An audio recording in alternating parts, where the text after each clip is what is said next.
They're going to talk about digital currencies on the 65 now. Okay, Oh my God. 65 is changing on June 12th. They're going to add some things and tweak things and lower the score, which we all knew about. If you're studying, you know, like, should I take it before the 12th or after? Don't worry about it. If you take it after the 12th, it's not that big a difference and the score is a little lower. I don't know that it's harder. I am meeting with them this week, so maybe I can get a little more feedback. But I really want to talk about the one thing they're adding that everyone's worried about: digital currencies. Okay. So digital assets is the better term for it. So we're going to get very high level just to understand what it is, what you need for the test. If you guys are really good at this shit, don't come at me, please, because I'm just trying to make it so people can understand what they are and not freak about the exam. But you have to kind of know before we start that a digital asset is just like a non-physical thing. It's represented on they call it based on a ledger. So that ledger is called the blockchain. So this is going to be a very basic understanding of it, but understand how the blockchain works. So a little bit. Here's this pen. I bought it from John. Okay. So now on this thing, it says, we do verify that it says Ken owns it now, John owned it before. Then if Ken sells it to Mike, then it goes Mike owned it before, after Ken, which is after John.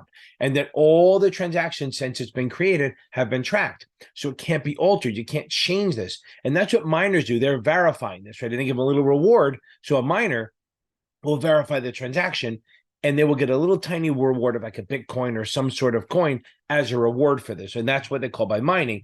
So they're just verifying the transaction. So if I do a transaction, it's going to have to be verified that Mike, Ken, John's names are all on there and it's the same thing. It's kind of very secure because you can't alter it. You can't go, oh, I created a new one. Well, where's the record? It has to have a record attached to it. And there are people running these computer programs that track it. So that's what blockchain technology is. And I do think no matter whatever happens to other stuff, that is absolutely going to be the future.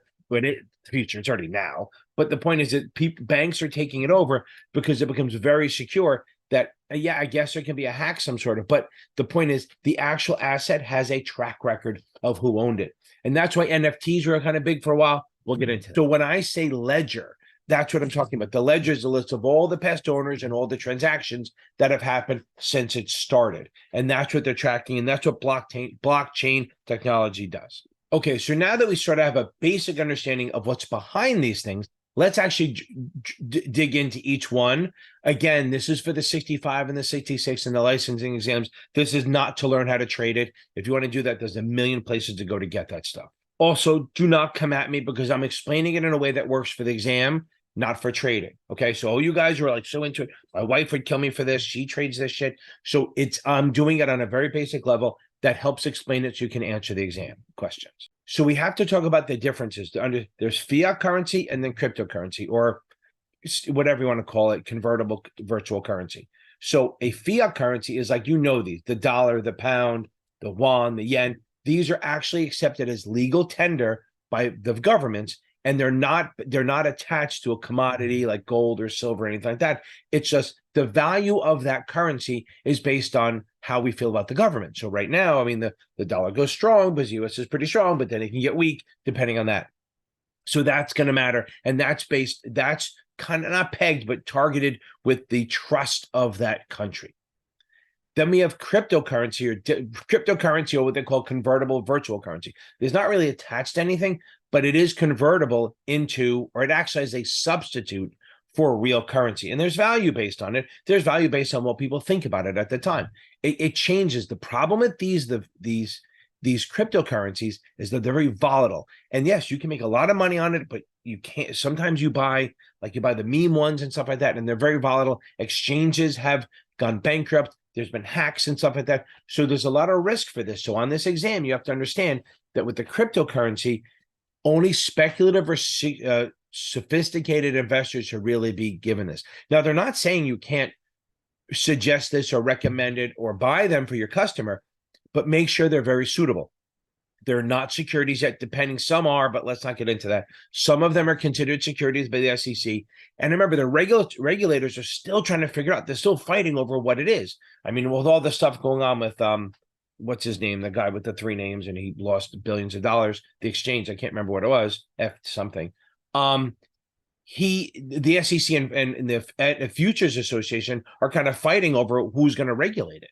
So again, cryptocurrency is a digital asset. It's not really touchable, but it's a virtual currency, and its value is based on what people think about it is. So it's very, very volatile. Then we have what they call stable coins. These are less volatile. Same idea, but they're pegged to the dollar or gold or a coin or something else. They're actually pegged to something. So their value will go up and down based on the commodity or the dollar that they're using. Like there are certain ones like Tether, I think is pegged to the US dollar. And the stable coins actually keep a reserve of the collateral, whether it's the dollar or the gold or whatever collateral they're using, they actually keep a reserve of that for the currency. So they're again, that's why they're called stable coins. They're less volatile because they're attached to something else, like even a fiat currency, which we now know is a dollar, yen, won, stuff like that, the pound. So they may actually own those. They will own a reserve of those currencies or commodities or whatever as backing for this stable coin. So like Bitcoin can go up from like 5,000 to 60 grand and then drop in half within a year. Stable coins really won't do that. So the point is they're much more stable, but the regulators are really cracking down on them to make sure that they're actually saying what they're doing. And the reserves are actually auditing the custodians where the actually currencies and stuff are being held. So all this stuff is getting more and more regulated. It's a little chaotic, and this is the time when you can make a lot of money or lose a lot. So we got to be careful here and make sure they're not just throwing shit at the meme stocks, the meme currencies, right? Those are more steady. Now there's non-fungible tokens. That's everyone is like, oh, they were such big for a while and they'll be around.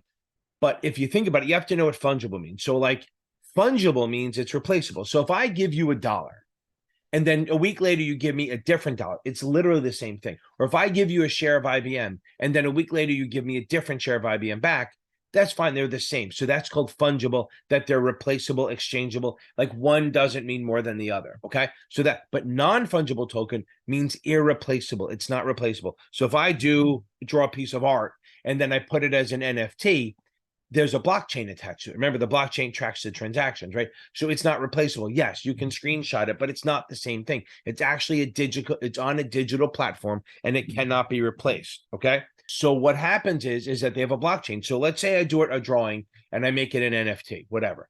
Now, if I sell that to someone, it says Ken sold it to John.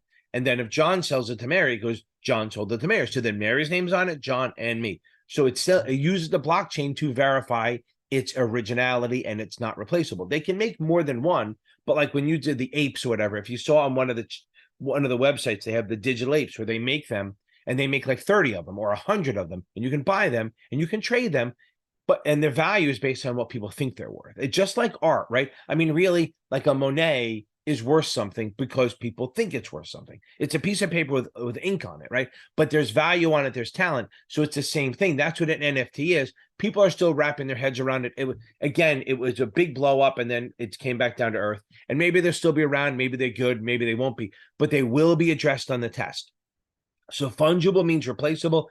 Non-fungible means not replaceable, like it's an original, okay? And it's tracked by the blockchain so that you will always know the transaction. What's interesting, what they told me about NFTs was that if you make one and then you sell it, and then they sell it, you actually get a little piece back. Every time it's sold, you get a little piece of that, which is interesting. So you can sell your art and it's still getting paid on it even after you sell it once, unlike when say a Picasso sold a painting, it's gone. He's not getting a piece of it. But in this case, they would. And everyone jokes about, oh, I just made an NFT by screenshotting it. It's not literally the same asset because there's no blockchain behind it. You can verify authenticity.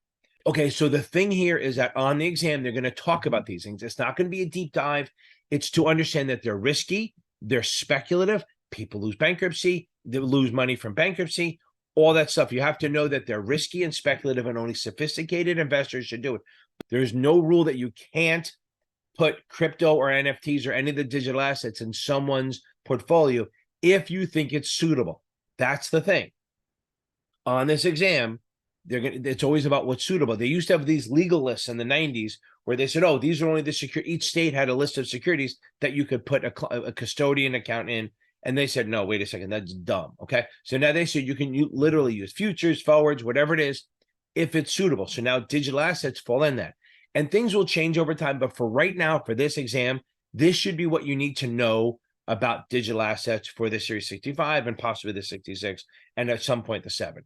Thank you very much. Please check me out every Tuesday and Thursday night on YouTube every Tuesday and Thursday night, 8:30 p.m. I do a free live Q&A on any of these exams. If you want to talk about it more, I'm happy to jump on it. But I'm not a digital trader. My wife's better at this than I am.